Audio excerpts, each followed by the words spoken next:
اللهم صل على سيدنا محمد وعلى آل سيدنا محمد كما صليت على إبراهيم وعلى آل إبراهيم في العالمين إنك حميد مجيد. قال الله تبارك وتعالى في كلامه المجيد: أعوذ بالله من الشيطان الرجيم. بسم الله الرحمن الرحيم.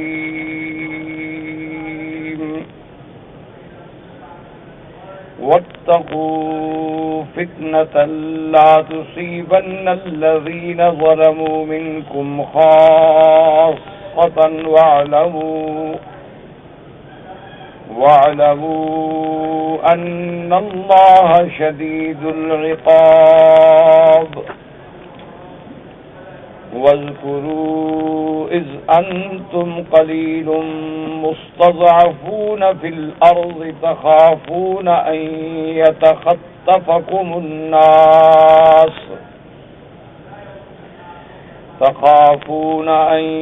يتخطفكم الناس فآواكم وأيدكم بنصره ورزقكم من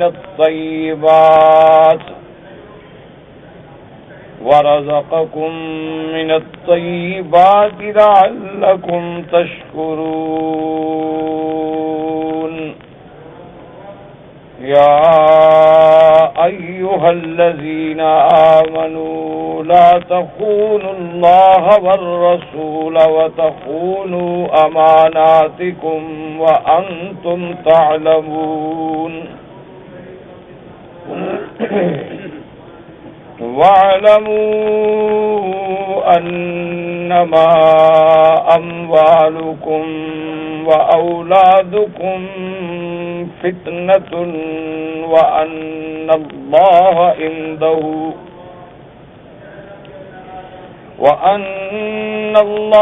عنده أجر عظيم.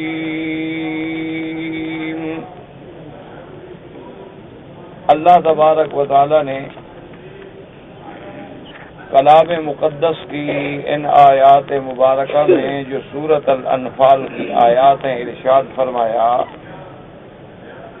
وَاتَّقُوا فِتْنَةً لَا تُصِيبَنَّ الَّذِينَ ظَلَمُوا مِنْكُمْ خَاصَّةً.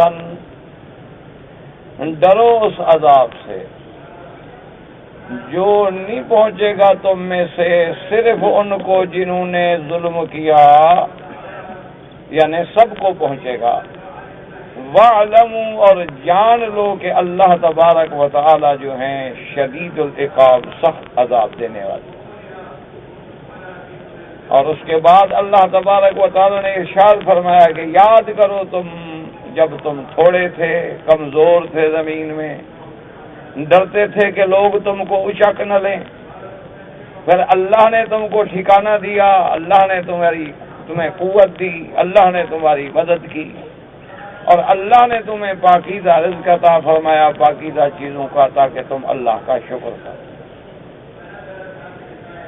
اللہ نے حکم دیا ایمان والو نہ خیانت کرو اللہ کے احکام میں، نہ اللہ کے رسول سے، نہ آپس میں تم جانتے. وَاعْلَمُوا، اور جان لو، انما اموالکم واولادکم فتنۃ، تحقیق تمہارا مال ہے اور تمہاری اولادیں بہت بڑی آزمائش. وَأَنَّ اللَّهَ عِندَهُ أَجْرٌ عَظِيمٌ، اور اللہ ہی کے پاس ہے بہت بڑا ثواب. اب جیسے کہ سابقہ آیات میں الحمدللہ ثم الحمدللہ آپ نے پڑھا ہے یا سنا ہے کہ اللہ تبارک و تعالی نے غزوہ بدر کے بارے میں ارشاد فرمایا تھا، اور حضور صلی اللہ علیہ وسلم کا مدینہ منورہ سے تشریف لے آنا ابو سفیان کے قافلے کے پیش نظر، لیکن اللہ تبارک و تعالی نے اپنی حکمتوں سے اس قافلے کو تو نکل جانے دیا اور کفار قریش کی اور اسلام کی طاقت کو آمنے سامنے لا کے مقام بدر میں کھڑا کر دیا.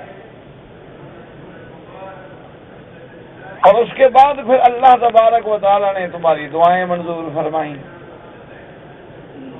اللہ تبارک و تعالیٰ نے تمہاری تضرع، تمہارے استغاثہ، تمہاری پکار پہ اپنی خصوصی رحمت کا وعدہ فرمایا،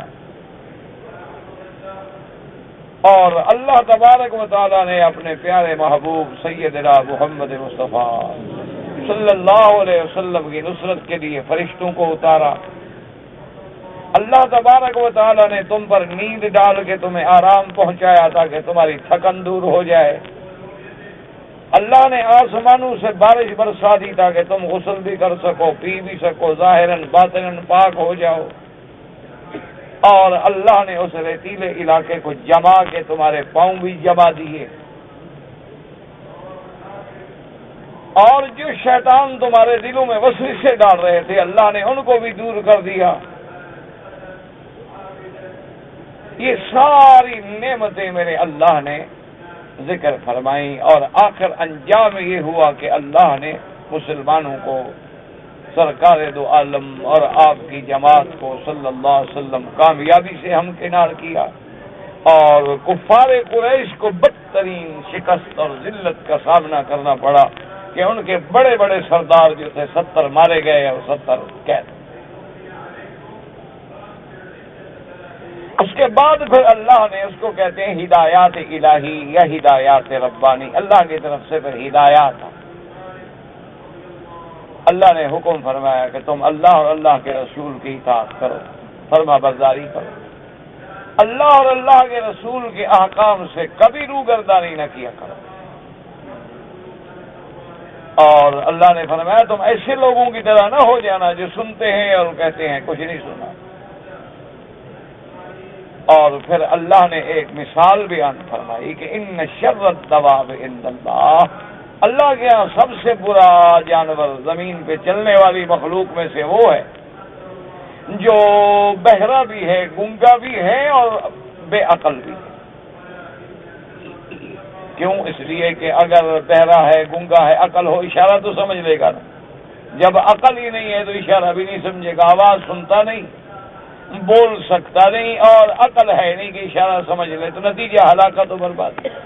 اللہ نے فرمایا تم ایسے نہ بن جاؤ۔ اور اس کے بعد اللہ تبارک و تعالیٰ نے اسی ضمن میں ایک اور ہدایت عظیمہ ارشاد فرمائی کہ میرا محبوب جب تمہیں حکم دے، میرا پیارا رسول سیدنا محمد الرسول اللہ صلی اللہ علیہ وسلم تمہیں بلائیں تو فوراً اجابت، فوراً جواب، چاہے تم کسی حال میں ہو، حتیٰ کہ نماز بھی پڑھ رہے ہو تو میری نماز توڑ دو لیکن میرے مدنی صلی اللہ علیہ وسلم کے بلانے میں پہنچو۔ اور یہ بھی یاد رکھ لو کہ اللہ کا نبی تمہیں اپنے ذاتی فائدے کے لیے تو نہیں بلاتا، وہ تو تمہیں اس لیے بلاتا ہے کہ تمہیں فائدہ پہنچے۔ اذا دعاکم لما یحییکم، تمہیں بلاتا ہے تمہاری اصلاح کے لیے، تمہاری حیات کے لیے، تمہاری زندگانی کے لیے، تمہاری کامیابی کے لیے۔ اور اس کے بعد اللہ نے تنبیہ فرمائی کہ خبردار اگر تم نے میرے نبی کے حکم کی تعمیل نہ کی تو پھر یاد رکھو اللہ اگر چاہتے ہیں تو بندے کے اور ایمان کے درمیان میں حائل ہو جاتے ہیں، پھر وہ بندہ ایمان نہیں لے آتا۔ ان تمام اشارات و ہدایات کے بعد، ان تمام ہدایات الہیہ اور ہدایات ربانیہ کے بعد آج جو آیت ہم نے تلاوت کی ہے اس کے بارے میں اللہ نے ارشاد فرمایا ہے، اور اس کو پوری توجہ سے اللہ کے قرآن کو سنیں اور سمجھنے کی کوشش کریں۔ فرمایا واتقوا فتنة لا تصيبن الذين ظلموا منكم خاصة واعلموا أن الله شديد العقاب۔ اللہ نے فرمایا کہ میرا محبوب بتلا دو اپنی امت کو کہ واتقوا، ڈرو، واتقوا فتنة لا تصيبن الذين ظلموا منكم خاصة، ڈرو اس عذاب سے. فتنہ بمانے عذاب بھی ہوتا ہے، یاد رکھو، اور فتنہ بمانے اختبار و امتحان بھی ہوتا ہے. اور اس کے بعد ارشاد فرماتی ہیں کہ وَاتَّقُوا فِتْنَةً لَا تُصِيبَنَّ الَّذِينَ ظَلَمُوا مِنكُمْ خَاصَّةً وَاعْلَمُوا أَنَّ اللَّهَ شَدِيدُ الْعِقَابِ. اور اللہ نے فرمایا کہ یہ بھی جان لو کہ سخت عذاب دینے والی اللہ کی ذات. اب یہ سمجھیں کہ اللہ نے فرمایا کہ تم اس فتنے سے، اس اختبار سے، یا اس امتحان سے، یا اس عذاب سے بچو جو صرف ان کو نہیں پکڑے گا جنہوں نے گناہ کیا ہے، بلکہ سب کو اپنی لپیٹ میں لے لے. اب سمجھیں کہ وہ کون سا ایسا گناہ ہے کہ جس کے کرنے سے صرف وہ نہیں پکڑا جاتا جس نے گناہ کیا ہے، بلکہ سب پکڑے جاتے ہیں. پھر اللہ کا عذاب جب آتا ہے تو سب کو اپنی لپیٹ میں لے لیتا ہے. وہ گناہ کون سا؟ اس کے بارے میں مفسرین کرام نے،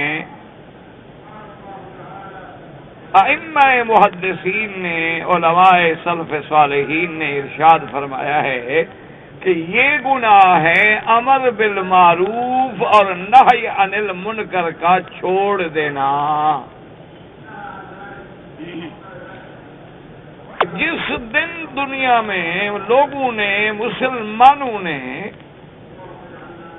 بھلائی کا حکم دینے سے اور برائی کو روکنے سے ہاتھ کھینچ لیا تو پھر اللہ کا ایسا عذاب آتا ہے جو سب کو لے جاتا ہے. اسی سے آپ اندازہ لگا لیں کہ امر بالمعروف جو ہے اور نہی عن المنکر، کیا مانا کہ بھلائی کا حکم کرو اور برائی سے روکو. اسی لیے اللہ نے میرے محبوب کی امت کو خیر امت بنایا ہے کہ کنتم خیر امت اخرجت للناس تأمرون بالمعروف وتنہون عن المنکر. اللہ نے فرمایا میرے محبوب آپ کی امت سب سے بہتر امت، بھلائی کا حکم کرنے والے، برائی سے روکنے والے. اسی طرح اللہ نے ارشاد فرما دیا ہے ایک سورت مبارک میں جس کی 3 آیتیں ہیں، لیکن وہ ایسی جامع، ایسی کامل صورت ہے کہ امام شافعی رحمت اللہ علیہ فرماتے ہیں اللہ اگر قرآن میں صرف یہی ایک صورت بھی اتار دیتے تو پوری دنیا کی ہدایت کے لیے کافی تھی. یعنی ایسے تو اللہ کا سارا قرآن ہدایت، لیکن امام شافعی کی نظر ہو، امام شافعی رحمت اللہ علیہ کا فہم ہو تو فرماتے تھے کہ صرف یہ ایک صورت ہی اگر اللہ چاہتے اور اتار دیتے تو یہی ہدایت کے لیے بھی کافی تھی کہ والعصر ان الانسان لفی خسر.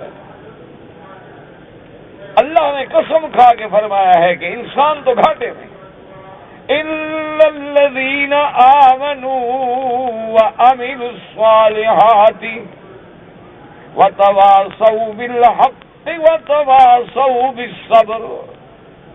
اللہ نے فرمایا کہ انسان گھاٹے میں ہے مگر صرف وہ آدمی، وہ لوگ جو ایمان لائے، اور صرف ایمان نہیں کہ بس کہہ دیا ہاں جی ہم مسلمان ہیں، جیسے آج کل ہم پٹواری کے کھاتے میں لکھے ہوئے مسلمان ہیں، یہ مسلم کھاتا ہے، یہ نان مسلم کھاتا ہے.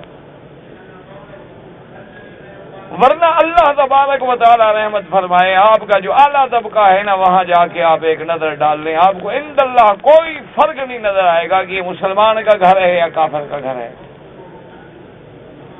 نہ نماز وہاں ہے، نہ وہاں ہے، نہ وہاں اذان ہے، نہ وہاں اذان ہے، نہ وہاں حیا ہے، نہ وہاں حیا ہے. یہاں بھی عریانی ہے، وہاں بھی عریانی ہے، یہاں بھی فیشن ہے، وہاں بھی فیشن ہے. ہندو بھی اپنی شکل جو ہے انگریزوں کی بناتا ہے، مسلمان بھی اپنی شکل اسی طرح شیو کر کے وہی اختیار کرتا ہے، وہ بھی سوٹ پہنتا ہے، وہ بھی سوٹ پہنتا ہے، اس کی لڑکیاں بھی باہر پھرتی ہیں، ہماری لڑکیاں بھی باہر پھرتی ہیں۔ کوئی ایک نشانی تو بتائیں نا کہ جس سے داخل ہونے کے بعد ہم یہ اندازہ لگا سکیں گے یہ مسلمانوں کا گھر ہے، کوئی ایک علامت مجھے بتا دیں۔ یہ تو اللہ تبارک و تعالیٰ کا غریب لوگ ہم جیسے جو بے وسیلہ بے آسرا لوگ ہوتے ہیں وہ شکر کریں کہ اللہ نے ابتدا میں بھی دین غریبوں میں رکھا تھا اور اب بھی غریبوں میں ہے، جو تھوڑا بہت نظر آتا ہے وہ غریب طبقے میں۔ بھی آپ اپنے علاقے کی مسجدوں میں صبح کی نماز میں جا کے نظر ڈال لیں، دیکھ لیں اس میں کتنے چودھری ہیں، کتنے سردار ہیں، کتنے صنعت کار ہیں، کتنے وڈیرے ہیں، کتنے زمیندار ہیں اور کتنے غریب ہیں۔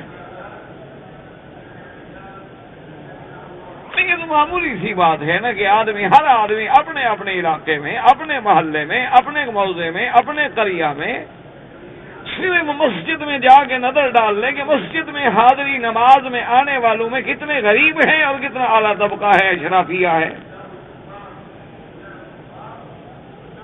کتنے کالج کے نوجوان ہیں، کتنے یونیورسٹیوں کے پڑھے لکھے لوگ ہیں، کتنے اس میں ڈاکٹر ہیں، کتنے اس میں انجینئر ہیں۔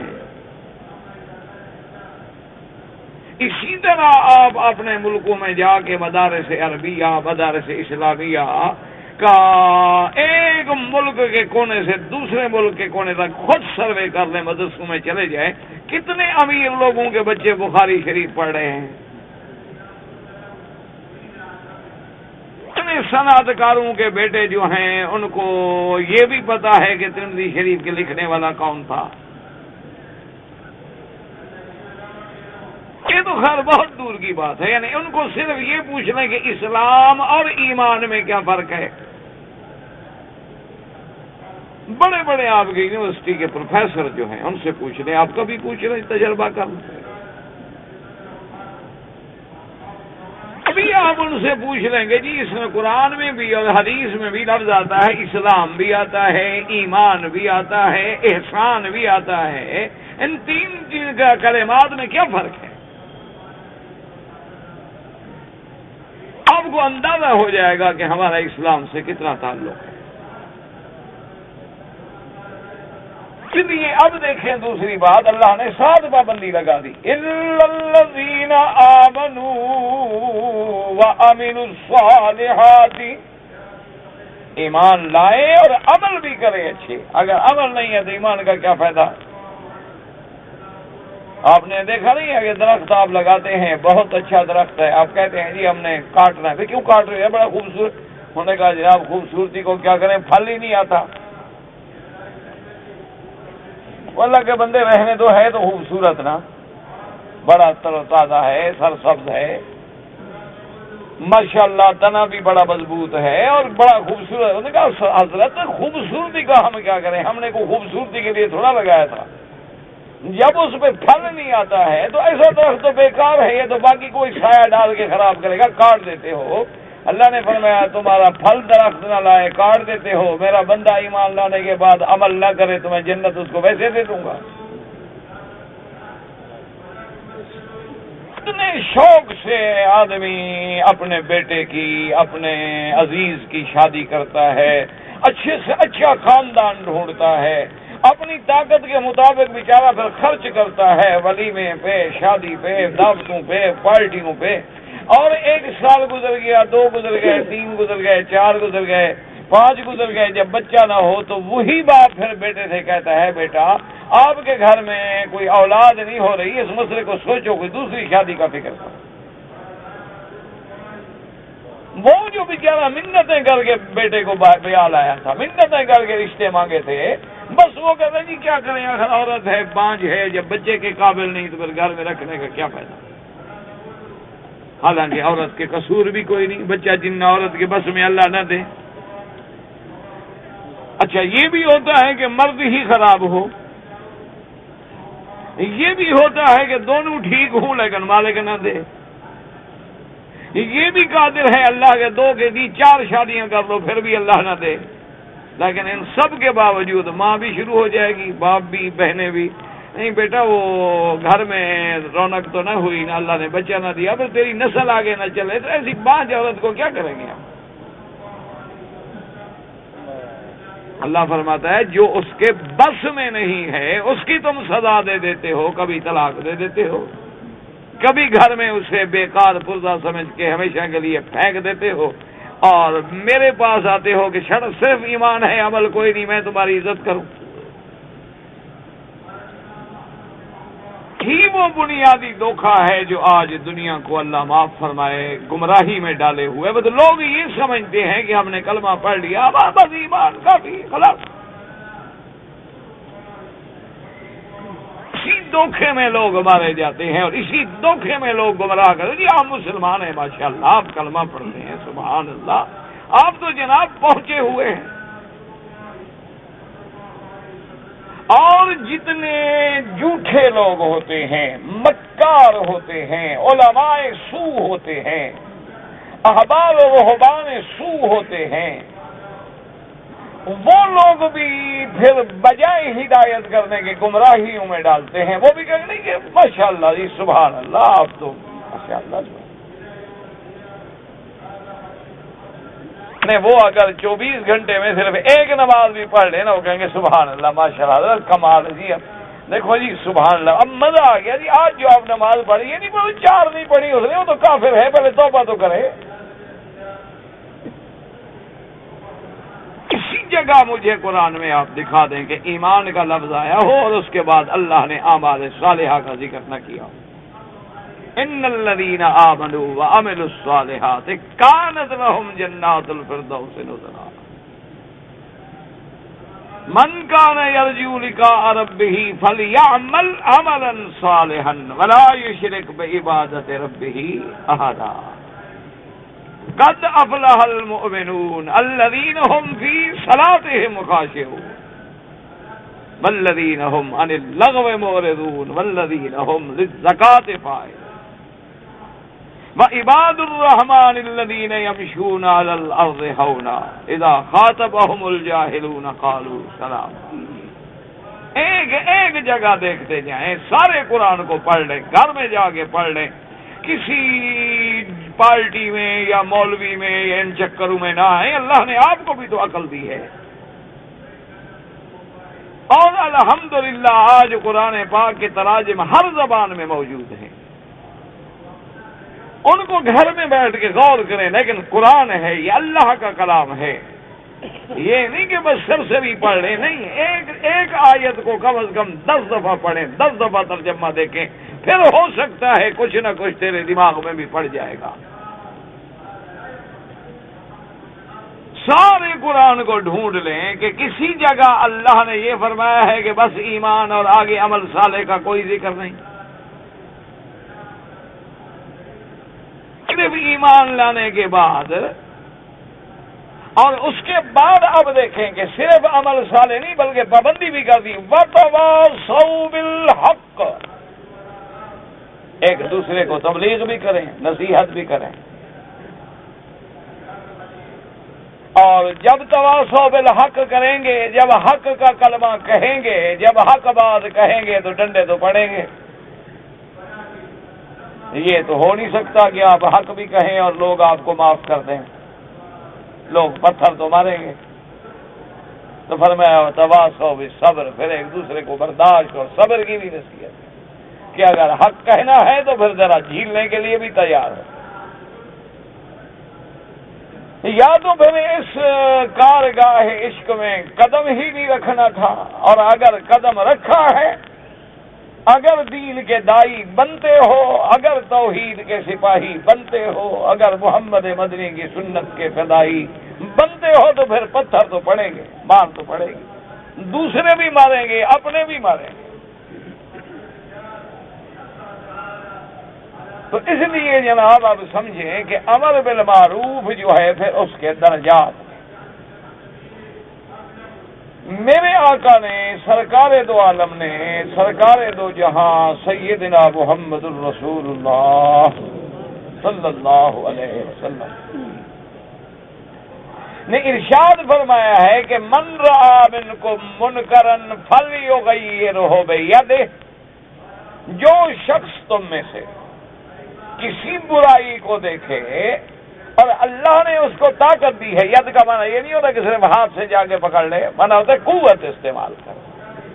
جیسے آپ دیکھتے ہیں نا کہ ہمارے ہاں بھی جب کوئی ڈاکہ ہوتا ہے، قتل ہوتا ہے، تو حاکم بیان دیتے ہیں نا آہنی ہاتھوں سے نمٹیں گے، پتہ نہیں کب، یہ اللہ کو پتہ ہے.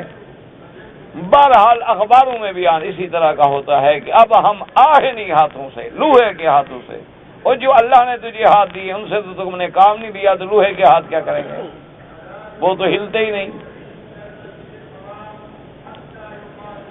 سمجھے مسئلہ یہ ہے کہ اگر اللہ نے تمہیں طاقت دی، اس کا معنی یہ ہے بادشاہ ہے، وزیر ہے، امیر ہے، گورنر ہے، حاکم ہے، قاضی ہے، یا اس کا مطلب یہ ہوتا ہے کہ مثلا آپ ایک مل آنر ہیں، آپ کی ایک فیکٹری ہے، آپ کا ایک بزنس ہے، آپ کی ایک مینجمنٹ ہے، آپ کی ایک کمپنی ہے، اس میں جو ملازم ہیں وہ تو آپ کے کنٹرول میں ہے نا،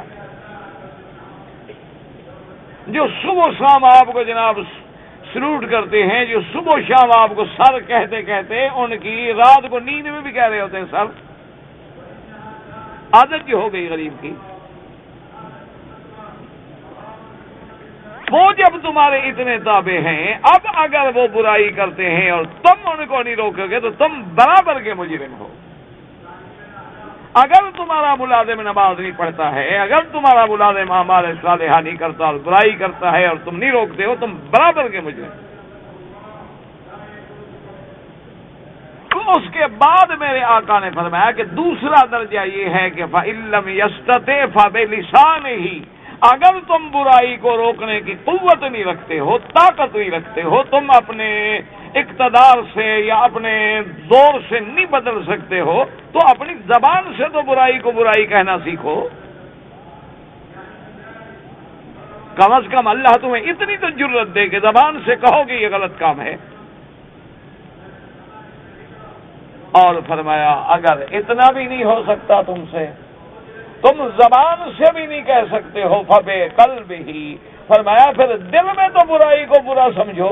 وَذَلِكَ أَضْعَفُ الْإِيمَانِ، میرے آقا نے سرکار دو جہاں نے فرمایا صلی اللہ علیہ وسلم کہ ایمان کی سب سے کمزور ترین قسم یہ ہے کہ دل میں برا سمجھے. اب دل میں برا سمجھنے کا کیا معنی؟ جب تم کسی کو دل میں برا سمجھو تو اس کو سلام کرتے ہو، ملتے ہو.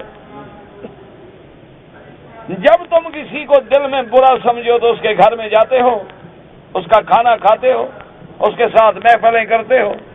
تو اگر اب تم برے لوگوں کے ساتھ اسی طرح مل رہے، مانا دل سے بھی تم برا نہیں سمجھ رہے.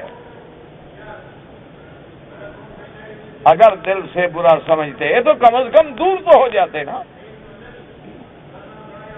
اور اگر یہ تینوں چیزیں نہیں کرو گے تو اللہ کے قرآن نے فرما دیا کہ جب امر بالمعروف نہیں کرو گے، لوگوں کو بھلائی کا حکم نہیں دو گے اور برائی سے نہیں روکو گے، تو ایک ایسا عذاب آئے گا جو سب کو اپنی لپیٹ میں لے لے گا، اس میں اچھے برے سب تباہ ہو جائیں. اسی طرح ایک کتاب میں ایک روایت میں آتا ہے جو روایت کتب سابقہ میں سے ہے، اللہ نے حکم دیا اپنے فرشتوں کو کہ فلاں بستی پہ عذاب نازل کر دو. فرشتوں نے عرض کیا کہ یا اللہ فیہم رجل صالح، اس بستی میں تو تیرا ایک بڑا نیک بندہ ہے، بڑا عابد ہے، بڑا عبادت کرنے والا ہے، مولا اس کے بارے میں کیا حکم ہے؟ اللہ نے فرمایا اس کو بھی ہلاک کر دو. انہوں نے کہا اللہ وہ تو تیرا محبوب ہے، تیرا پیارا بندہ ہے، 24 گھنٹے اس کے تیرے ذکر میں عبادت میں گزرتے ہیں. فرمایا میں جانتا ہوں وہ میری عبادت بھی کرتا ہے، وہ نمازیں بھی پڑھتا ہے، وہ میرا ذکر بھی کرتا ہے، لیکن جو برائی ہو رہی ہے اس کو روکنے کے لیے اس نے کچھ نہیں کیا، اس کو بھی اسی عذاب میں شامل کر. اسی طرح صحیح بخاری میں ایک حدیث مبارک ہے، حضرت نعمان بن بشیر سے روایت. حضرت نعمان بن بشیر رضی اللہ تعالی عنہ نے فرمایا کہ میرے آقا نے، میرے محبوب نے، محبوب خدا حبیب کبریا سیدنا محمد مصطفیٰ اللہ اللہ کے کروڑوں صلاۃ و سلام ہوں میرے آقا پہ، آپ نے مثال دی اور کیسی پیاری مثال دی۔ حضور نے فرمایا کہ ایک جہاز ہے بحری یا کشتی ہے، یوں سمجھ لو، 2 منزلہ ہے، کچھ لوگ اوپر کی چھت پہ ہیں، کچھ لوگ نیچے ہیں، اور نیچے والے جو ہیں وہ پانی بھرنے کے لیے اوپر آتے ہیں، کیونکہ پانی کا نل اوپر لگا ہوا ہے، ان کو جب ضرورت ہوتی ہے تو سارے آ رہے ہیں، پانی بھر رہے ہیں۔ اب اوپر والوں نے سوچا کہ یار یہ تو بڑا مسئلہ ہو گیا کہ ہر وقت یہ پانی کے لیے آ رہے ہیں، اتنے لوگ ہیں، ہمیں تو آرام ہی نہیں دیتے، ہر وقت نل چل رہا ہے، آواز ہو رہی ہے، ہمیں پریشان کر رہے ہیں۔ تو انہوں نے ان سے کہا کہ بھائی ہمیں بڑی تکلیف ہوتی ہے تمہارے ہر وقت اوپر آ کے پانی بھرنے سے، اوپر نہ آیا کرو۔ انہوں نے کہا اچھا ٹھیک ہے۔ انہوں نے مشورہ کیا کہ آخر پانی کے بغیر تو ہم بھی زندہ نہیں رہ سکتے، تو نیچے والوں نے یہ مشورہ کیا کہ بھئی اوپر والوں کو ہمارے پانی بھرنے سے تکلیف ہے، اور ہم تو پانی کے زیادہ قریب ہیں، بالکل اسی سطح پہ ہم بیٹھے ہوئے ہیں جو سطح پانی کے ساتھ لگی ہوئی ہے، صرف ایک سوراخ ہی کرنا ہے نا، اسی سے اپنا ڈول ڈالا اور بھر لیا، گلاس ڈالا اور بھر لیا، ہمیں کیا ضرورت ہے ہم اوپر چڑھیں اور سیڑھیاں چڑھ کے جائیں۔ اوپر والوں کو پتہ لگا کہ وہ ایسا کر رہے ہیں، حضور نے فرمایا اگر وہ خاموش رہیں اور ان کا ہاتھ نہ روکیں اور ان کو سوراخ کرنے دیں تو نتیجہ کیا ہوگا کہ پانی کشتی میں بھر جائے گا، نیچے والے بھی اوپر والے بھی ڈوب جائیں گے، حالانکہ اوپر والوں نے تو سوراخ کیا ہی نہیں۔ لیکن جب کشتی ڈوبے گی تو سب کو لے ڈوبے گی، اسی لیے حکم ہے کہ اللہ تبارک و تعالیٰ ایسے عمل سے بچائے جو ان کو بھی پکڑ لے جس نے گناہ نہیں کیا۔ اب ایک اشکال ہے، ایک سوال ہے، پہلے سوال سمجھے اور اس کے بعد جواب سمجھنے کی کوشش فرمائیں۔ بعض لوگوں نے سوال پیدا کیا کہ بھئی جب اللہ تبارک و تعالیٰ کا عذاب آیا تو ان کو بھی پکڑ لیا جنہوں نے گناہ نہیں کیا تھا، حالانکہ یہ تو قرآن میں قاعدہ ہے وَلَا تَزِرُ وَازِرَةٌ وِزْرَ أُخْرَى۔ اللہ فرماتی ہیں کہ ہم کسی کے گناہ کا بوجھ جو ہے وہ دوسرے پہ بھی نہیں ڈالتے، اور یہ بھی کبھی اللہ کا عدل نہیں کرتا کہ گناہ باپ کرے تو بیٹے کو پکڑ لیا جائے اور بیٹا کرے تو باپ کو پکڑ لیا جائے، فرمایا نا لَهَا مَا كَسَبَتْ وَعَلَيْهَا مَا اكْتَسَبَتْ، ہر بندے کے لیے وہی ہوگا جو اس نے کمایا ہے، کسی دوسرے کے گناہ میں اس کو نہیں پکڑا جائے گا۔ اور یہاں اللہ فرماتی ہے کہ جب عذاب آئے گا تو سب کو پکڑ لے گا۔ تو اب سمجھیں، اس لیے علماء نے فرمایا کہ دونوں آیتیں درست ہیں، اپنے حق ہیں، صرف تمہیں سمجھنے کی ذرا غلطی ہو رہی ہے۔ کچھ لوگ تو وہ تھے جنہوں نے گناہ کیا، جنہوں نے امر بالمعروف اور نہی عن المنکر چھوڑ دیا، اور کچھ لوگ وہ ہیں جو گناہ میں مبتلا ہیں۔ اب گناہ والے کو تو اس کے گناہ کی سزا مل رہی ہے، تو اس بندے نے یہ گناہ تو نہیں کیا لیکن امر بالمعروف نہ کرنے کا گناہ تو اس نے بھی کیا ہے، اس کی ذمہ داری تھی نا ان کو گناہوں سے روکتا، جب اس نے نہیں روکا تو اس نے ایک گناہ تو اس نے بھی کیا ہے، تو پکڑے تو ہر کوئی اپنے گناہ میں جا رہا ہے، دوسرے کا گناہ تو نہیں ڈالا جا رہا۔ دیکھو ایک آدمی جو ہے وہ گناہ کر رہا ہے لیکن تم نے اس کو منع نہیں کیا، تم بھی تو بس گناہ کر رہے ہو نا، تو اس لیے اللہ تبارک و تعالیٰ سب کو پکڑ لیتی ہیں۔ ایک مسئلہ یہ، اور بعض مفسرین قرات نے فرمایا کہ اس سے مراد ہے ترک جہاد، کہ جب مسلمان جہاد چھوڑ دیں گے، جب مسلمانوں کے دل میں جہاد کی محبت نہیں رہے گی، اپنی زندگی سے محبت ہو جائے گی، دولت سے محبت ہو جائے گی اور موت سے ڈرنے لگ جائے گا، جہاد چھوڑ دو گے تو پھر ایسا اللہ کا عذاب آتا ہے کہ سب کو لے ڈوبتا ہے، سب کو پکڑ لیتا ہے، جیسے کہ آپ اس سے پہلے پچھلی آیات میں پڑھ چکے ہیں۔ یا ایھا الذین آمنوا اذا لقیتم الذین کفروا زحفا فلا تولوہم الادبار۔ اللہ نے فرمایا تھا کہ ایمان والو جب کافروں سے آمنا سامنا ہو جائے، ٹکارا ہو جائے، تو پھر پشت دے کے نہ بھاگنا، کیونکہ پشت دے کے بھاگنا جو ہے گناہ کبیرہ ہے۔ اچھا، اب جب ہم جہاد چھوڑ دیں گے یا بزدل بن کے بھاگ کھڑے ہوں گے، اور کافر جب مسلط ہوگا نعوذ باللہ، تو وہ تو سب کو معاف نہیں کرے گا، وہ سب کو رگڑ ڈالے گا۔ پھر کافر تو معاف نہیں کرے گا نا،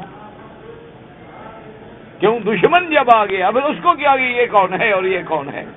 اسی لیے آپ دیکھیں نا جی کہ جہاں پر کمیونزم آیا، یا کوسوا میں آپ نظر ڈال لیں، شیشان میں نظر ڈال لیں، کشمیر میں نظر ڈال لیں، فلسطین میں نظر ڈال لیں، ایمان سے کہیں کہ جب دشمن آ کے ان علاقوں پہ حملہ کرتے ہیں، بربادی کرتے ہیں، وہ پوچھتے ہیں کہ کس نے کیا تھا، کس نے نہیں کیا، یا انہوں نے کبھی پوچھا ہے تم سے دیوبندی ہو، بریلوی ہو، کس جماعت سے تعلق رکھتے ہو؟ جب تباہی آئے گی میں تو سب چلے جائیں گے نا عذاب میں۔ اس کی ایک حقیقی مثال جو ہے موجود ہے کہ جنگ احد میں، حالانکہ مسلمانوں نے نعوذ باللہ بزدلی بھی نہیں دکھائی، حضور سرکار دو عالم صلی اللہ علیہ وسلم نے اپنی ایک جماعت کو حکم دیا تھا کہ تم اس مقام پہ کھڑے رہو، چاہے ہم جنگ جیت جائیں چاہے ہار جائیں، اس جگہ کو نہیں چھوڑنا، اس دروازے کو نہیں چھوڑنا۔ انہوں نے کہا ٹھیک ہے۔ اچھا، جنگ احد میں اللہ کی شان یہ ہے کہ پہلے حملے میں ہی اللہ نے مسلمانوں کو اتنی کامیابی دی، اتنی عزت دی کہ کفار جو تھے وہ تتر بتر ہو گئے اور بھاگ گئے میدان چھوڑ کے۔ جب وہ میدان چھوڑ کے بھاگ گئے تو یہ اصحاب جو پہرا دینے والے تھے، ان نے اپنے امیر سے کہا کہ دیکھو بھائی، حضور پاک نے جو ڈیوٹی لگائی تھی مقصد تھا کہ دشمن ہم پہ حملہ نہ کرے، دشمن تو بھاگ گیا، اب ہماری یہاں کھڑے رہنے کی کیا ضرورت ہے؟ اس نے کہا کہ نہیں، اللہ کے نبی کا حکم ہے کہ ہم جیت جائیں یا ہار جائیں، تم لوگوں نے اس مقام کو نہیں چھوڑنا۔ انہوں نے کہا نہیں بابا، مقصد یہی تھا کہ جنگ میں کہیں اسی پہاڑ کے درمیان کے رستے میں سے دشمن ہم پہ حملہ نہ کر لے، تو اب دشمن تو شکست کھا کے بھاگ گیا ہے۔ انہوں نے وہ مقام چھوڑ دیا۔ اب دیکھیں، صرف ایک جگہ سے، حالانکہ جہاد کا انکار بھی نہیں کیا، صرف ایک مقام پہ تھوڑی غلطی ہوئی، نتیجہ کیا نکلا؟ خالد ابن الولید اس وقت اسلام نہیں لے آئے تھے، اس نے اپنی پھر فوج جمع کی اور اسی جگہ سے آگے مسلمانوں پہ حملہ کیا، 70 صحابہ شہید ہوئے اور حضور صلی اللہ علیہ وسلم کے دندان مبارک شہید ہوئے، حضور صلی اللہ علیہ وسلم کے چہرے مبارک میں خون کی کڑیاں گھس کے زخمی کر گئی، اتنا بڑا نقصان برداشت کرنا پڑا۔ تو جب تم بالکل جہاد چھوڑ دو گے تو پھر تمہاری عزت کیا رہے گی؟ اس لیے بعض علماء نے فرمایا کہ اس سے مراد یہ ہے کہ جب مسلمان جہاد سے منہ پھیر لیں گے تو پھر اللہ کے ایسے عذاب آئیں گے جو سب کو اپنی لپیٹ میں لے۔ اور اسی طرح بعض علماء نے ایک تیسرا قول بھی بیان فرمایا، انہوں نے فرمایا اس کا مطلب ہے کہ یہ بھی ہے کہ جب ملک میں یا شہر میں معاصی عام ہو جائیں، زنا عام ہو جائے، شراب عام ہو جائے، فحاشی عریانی عام ہو جائے اور مسلمان اس کو روکنے کے لیے آگے نہ بڑھیں،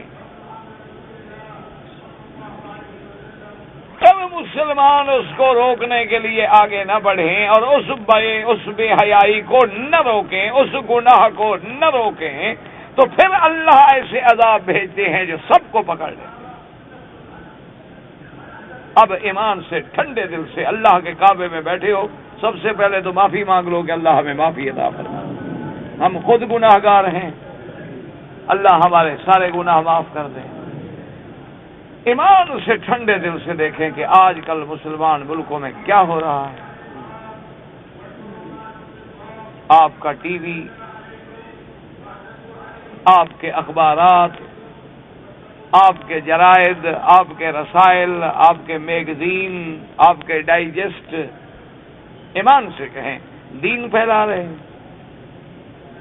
کوئی اخبار خریدیں ماشاءاللہ، کہیں بالوں کا فیشن ہے، کہیں ساڑی کا فیشن ہے، کہیں کپڑے کا فیشن ہے، کہیں مقابلہ حسن ہے، کہیں میک اپ سنگار کے درس ہیں۔ اب جو بچیاں ہماری یہ پڑھیں گی ان سے کیا امید کرتے ہیں آپ؟ اگلے دن ہی میں اخبار میں ایک کافر عورت کا بیان پڑھ رہا تھا۔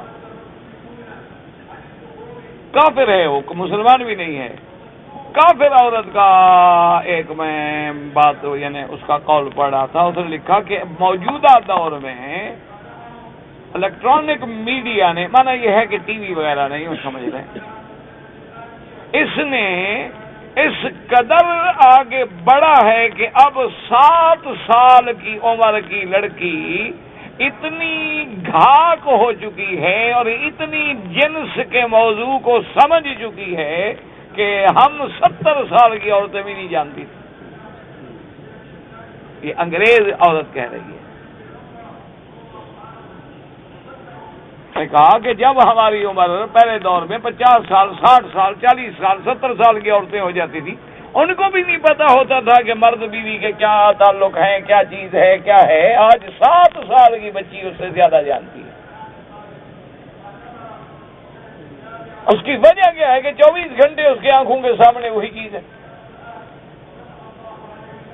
اور اگر کہیں مسلمان ملکوں میں کوئی دین کا کام ہے تو اتنا ہے کہ جی اذان آ گئی سب ٹی وی پہ، بڑے سے بڑا کبھی کسی مولوی کو بلا لیا، اور وہ بھی سرکاری قسم کے مولوی، جو حق والے ہیں ان کو نہیں آنے دیتے، بڑے سمجھدار لوگ ہوتے ہیں جو ٹی وی پہ بیٹھے ہیں، وہ بھی سرکاری درباری خاص لوگ ہوتے ہیں وظیفہ لینے والے، ان کے پاس بس مضمون یہی ہوتا ہے بھی کبھی نماز کا کوئی 2-4 کلمات کہہ دیے، کبھی روزے پہ کہہ دیے، کبھی زکوٰۃ پہ کہہ دیے، چونکہ یہی مسئلے باقی رکے ہوئے ہیں نا۔ قوم کو کبھی نہیں ٹوکیں گے کہ بھئی کیا کیا ظلم ہو رہا ہے، کیا کیا زیادتی ہو رہی، نہیں، سوال ہی پیدا نہیں۔ اور وہ مولوی صاحبان ماشاءاللہ اتنے مرنج ہوتے ہیں، ان سے حضرت حسین کے حق میں تقریر کروائیں حاضر ہیں، یزید کے حق میں کروائیں حاضر ہیں، بالکل ماشاءاللہ کعبۃ اللہ کی عظمت پہ بیان کروا دیں حاضر ہیں، داتا صاحب پہ سجدہ کرنے کی بات کروا دیں وہ بھی نکال لیں گے، جناب وہ عبادت کا سجدہ، یہ تعظیم کا سجدہ، بڑا فرق ہے دونوں میں۔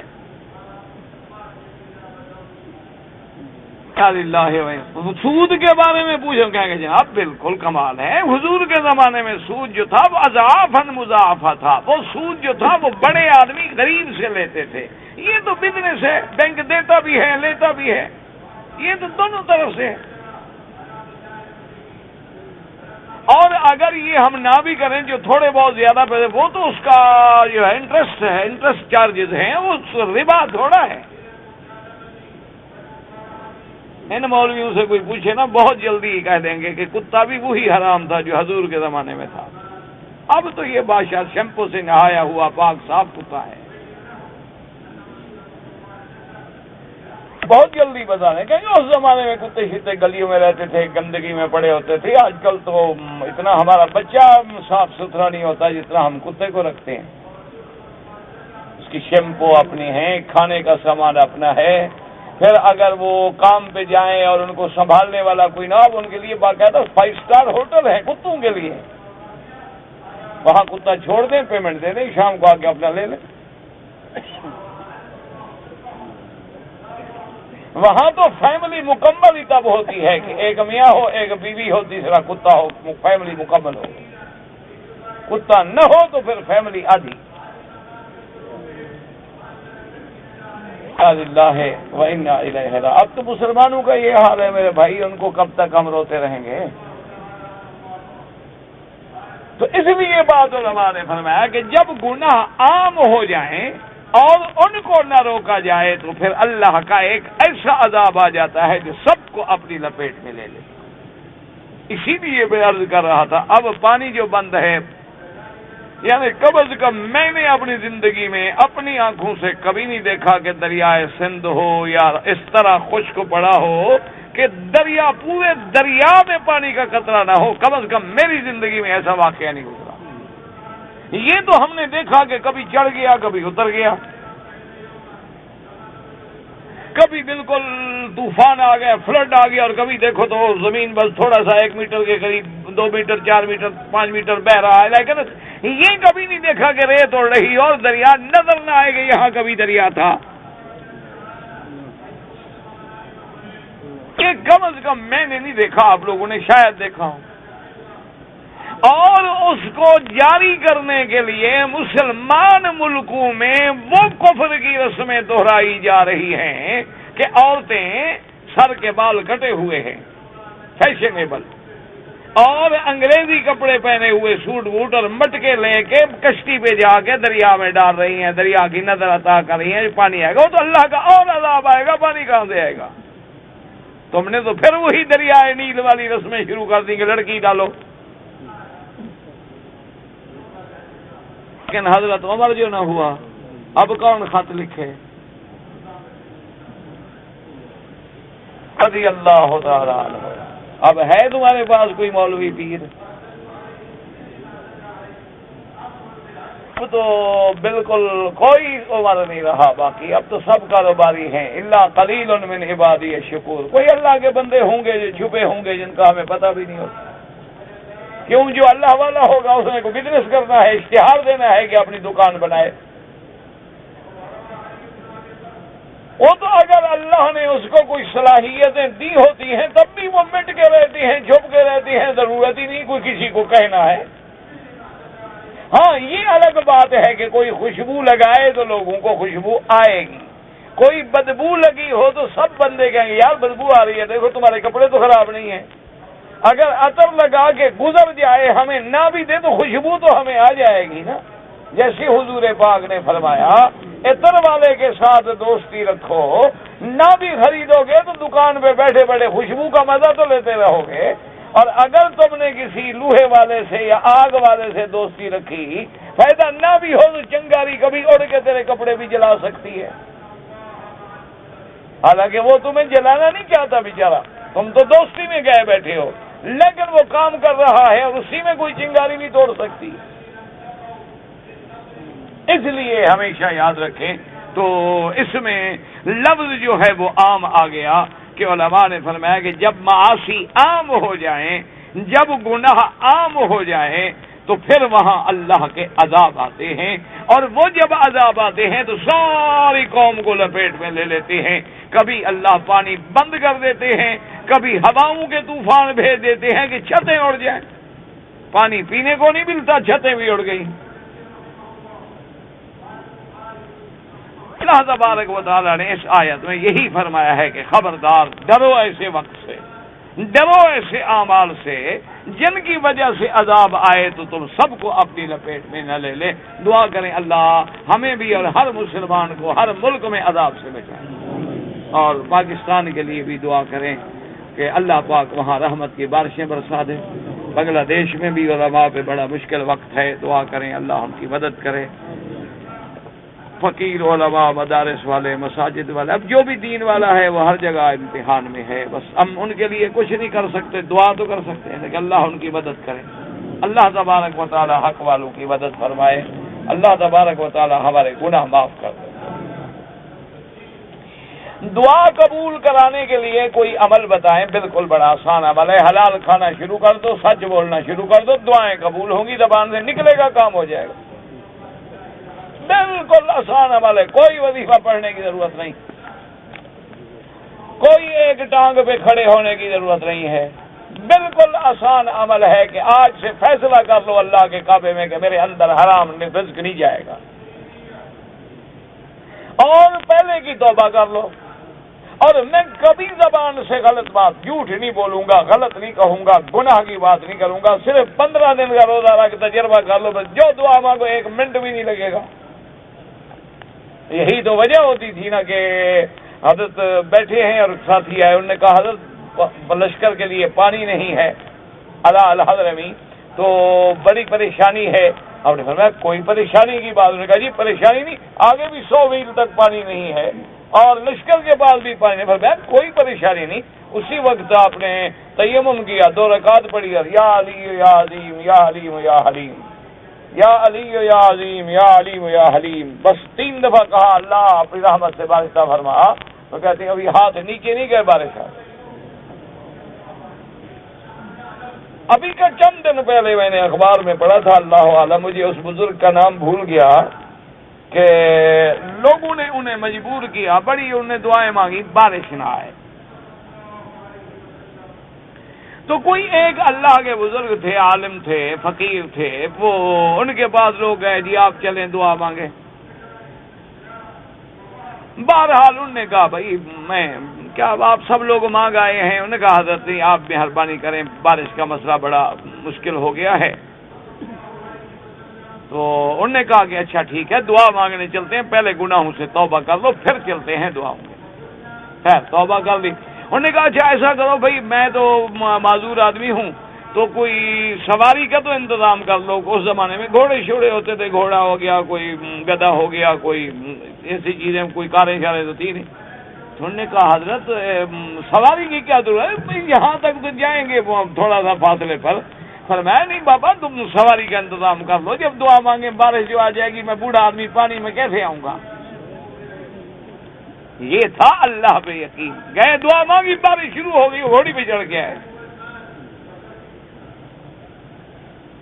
بالکل یہ بڑا آسان وظیفہ ہے. حضور نے فرمایا کہ جب تمہارا کھانا حرام سے ہو, ملبسو کا حرام, لباس حرام کا ہو, کھانا حرام کا ہو, غذی بالحرام, تمہارا وجود حرام کھا کھا کے پلا ہو, بڑی لمبی لمبی دعائیں کرے گے, انا یستجاب لکم, کہاں تمہاری دعائیں سنی جائیں گی.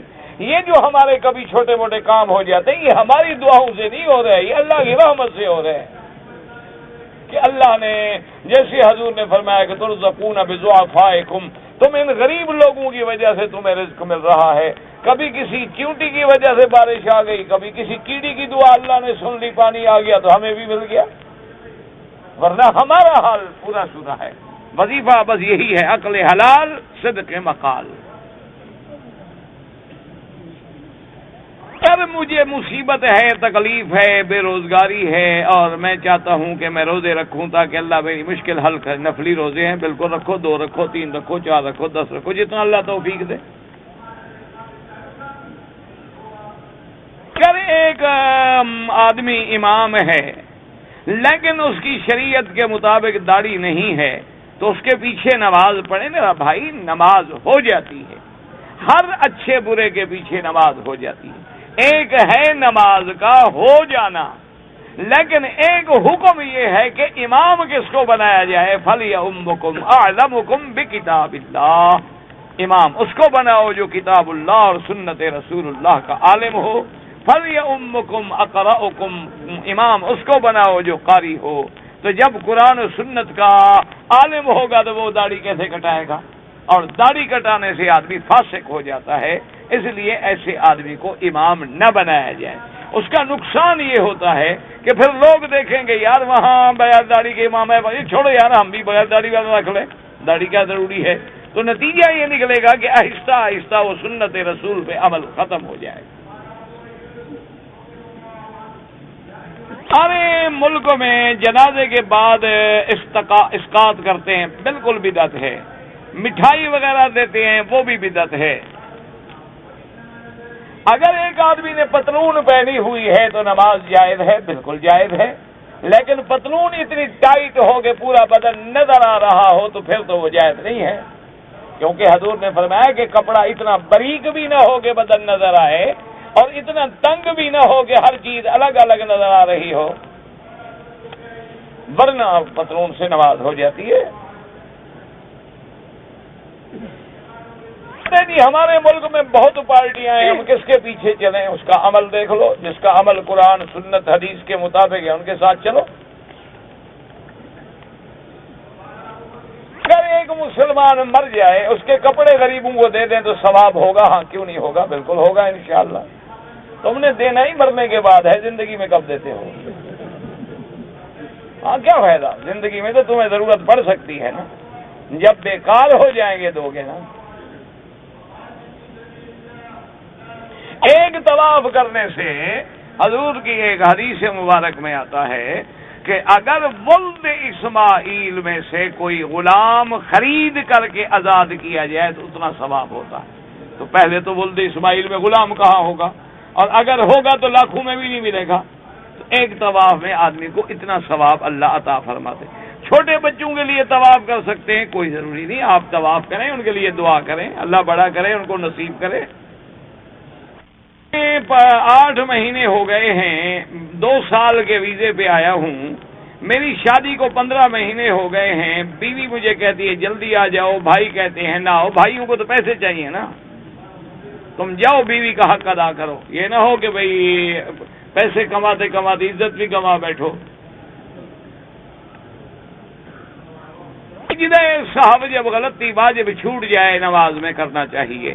بعض ائمہ پہلے سجدہ کر کے پھر سلام پھیرتے ہیں، یعنی سلام سے پہلے. اور بعض ائمہ کے نزدیک ایک سلام پھیر کے، چونکہ نماز ایک سلام سے بھی پوری ہو جاتی ہے، پھر سجدہ صاف کر کے سلام پھیرتے ہیں. اگر نماز کی چوتھی رکعت میں ملے تو تیسری رکعت پڑھنی چاہیے یا پہلی، جو آپ کی چھوٹ گئی. مثلا آپ چوتھی رکعت میں ملے ہیں، اب پہلی آپ کی 3 چھوٹ چکی، اب آپ اسی طرح پورے کریں گے. 1 رکعت پڑھ کے فاتحہ سورت کے ساتھ بیٹھ جائیں گے، پھر اٹھ کے 2 رکعت پوری. ہاتھ کا مہر کی مقدار یہ آپس کے اتفاق پہ ہے، کوئی پابندی نہیں ہے. تقریباً جو عام مشہور ہے نا 25 ریال فلانا 25 روپے حق میں، یہ غلط بات ہے. حضور کی بچیوں کی بھی عام مہر جو ہے نا تقریباً 400 درہم کے قریب بھی آئی ہے، یعنی 1 کلو تقریباً 35 یا اس سے بھی زیادہ گرام چاندی اس کی قیمت. اب آپ مہربانی کر کے ضرور دیا کریں. میرے بھائی آخر درس بھی تو دینا ہے نا. جب ہم نے سفر میں نمازیں جمع کی ہیں مغرب اور عشاء تو وتر بھی پڑھیں گے. حنفی حضرات کے نزدیک وتر واجب ہے، پڑھیں گے. باقی ائمہ کے نزدیک وتر سنت ہے، وہ نہیں پڑھا تو کوئی حرج نہیں. ایک آدمی ریاض سے حج کی نیت سے آیا تھا، لیکن احرام اس نے مکے سے باندھا حج قران کی. حج قران کا احرام مکے سے نہیں باندھا جاتا، وہ میقات سے باندھا جاتا ہے. اور اس نے دم دے دیا، ٹھیک ہو گیا. اچھا مزدلفہ میں ساری رات وہ سر منہ لپیٹ کے سویا رہا، اس نے اس کا بھی دم دے دیا. تو بات ختم ہوئی. جب دم دے دیا تھا مسئلے پوچھنے کی کیا ضرورت ہے. پر جو مسح کرتے ہیں، امام احمد ابن حنبل رحمۃ اللہ علیہ فرماتے ہیں کہ جو جراب آج کل کے دور میں بھی ہے، باریک ہے، موٹی ہے، سب پہ مسح جائز ہے. امام ابو حنیفہ رحمۃ اللہ علیہ فرماتے ہیں کہ جراب پہ مسح جائز ہے، لیکن اس میں جس کے اندر پانی داخل نہ ہوتا ہو، یعنی موزے ہوں چمڑے کے، یا اتنی موٹی جراب ہے کہ پانی اگر داخل کریں تو داخل نہیں ہوگا. میں جدہ میں رہتا ہوں، ایام حج میں میں نے قصر نماز نہیں پڑھی، تو جدے سے تو مسافر ہو جاتا ہے آدمی، آپ کو قصر پڑھنی چاہیے تھی، تو کسی کے نزدیک بھی جھگڑا نہیں تھا. مسجدوں میں بھی نمازی کے آگے نہ گزرے اور حرم میں بھی نہ گزرا کریں، الا طواف والے. اگر مجبوری ہے تو سجدے کی جگہ سے دور گزریں. کرم کا واسطہ یہ تو ٹھیک ہے، لیکن اگر کسی ولی پیغمبر یا نبی کا واسطہ وسیلہ دیا جائے تو وہ شریعت میں، قرآن میں، حدیث میں ثابت نہیں ہے. اسی لیے قرآن کی ساری دعائیں جو ہیں وہ سیدھی اللہ سے ہیں. ربنا ظلمنا، ربنا آتنا، ربنا لا تؤاخذنا، ربنا لا تزغ قلوبنا. اگر ایسی بات ہوتی تو حضور ہمیں سکھلا دے. یاسین جیب میں رکھتا ہوں تاکہ جب کبھی مجھے موقع ملے تو میں قرآن پڑھ لوں، لیکن اگر حمام میں جاؤں تو ساتھ جائے نا. حمام میں قرآن لے کے جانا منع ہے، ہر غلط جگہ پہ قرآن ساتھ لے کے نہ جائیں. عمرہ 2 عمرے پہلے کیے، اس میں نے بال منڈوائے تھے. تیسرا عمرہ جب میں نے کیا تو بال کٹوائے تھے. کیا پتا اس وقت تھے کہاں، پہلے تو منڈوا چکے ہو تو کٹوائے کیا تھے تم نے. اچھا بال بڑے ہو گئے، اگر تم نے سارے سر سے کٹوائے تھے تو ٹھیک ہے، ٹک لگائے تھے 2-3 تو دم پڑ جاتی ہے. طائف سے آیا تھا، حج کیا الحمدللہ، چلے گئے، لیکن ہم نے طواف وداع نہیں کیا. آ کر لو انشاءاللہ، ورنہ دم دینی پڑے گی. کر لو گے تو انشاءاللہ معاف ہو جائے گی۔ آپ جب خوش ہو کے بات کرتے ہیں تو مجھے بہت اچھا لگتے ہیں، لیکن کبھی کبھی غصے میں آ جاتے ہیں۔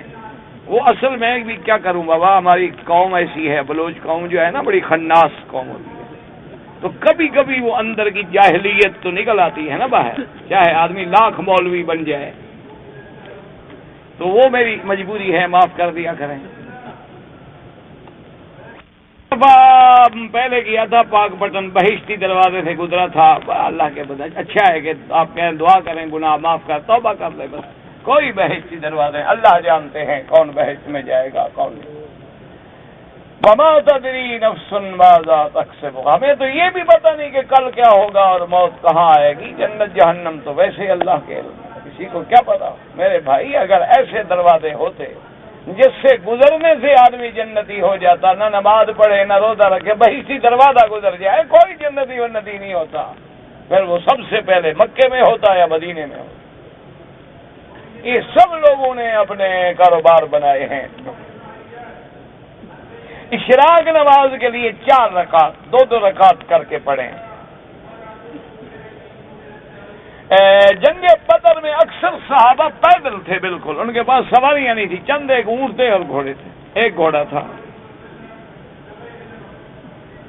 حرم شریف کے اندر جب جماعت کھڑی ہو جائے تو لوگ دور کھڑے ہوتے ہیں، غلط بات ہے، پہلی اگلی صف پھر دوسری پھر تیسری، جس کے آگے صف میں جگہ ہے وہ جا کے پوری نہ کرے تو وہ گناہگار ہے، وہ آگے جائے پیچھے والا اس کی جگہ پہ آئے۔ کرتا ہوں جب اپنے ملک میں جاؤں واپس آؤ تو میرے بھائی میقات سے بغیر احرام کے نہ آئیں۔ گو ائمہ کے نزدیک نیت عمرے کی نہ ہو تو کوئی جرمانہ نہیں ہوتا، لیکن امام ابو حنیفہ کے نزدیک دم آ جاتی ہے، تو اور اگر عمرہ کرو تو سب ائمہ کے نزدیک افضل ہے، تو پھر آدمی ایسا کام کیوں نہ کرے جو سب کے نزدیک افضل ہو افضل ہو افضل ہو افضل ہو افضل ہو افضل ہو افضل ہو افضل ہو افضل ہو افضل ہو افضل ہو افضل ہو افضل ہو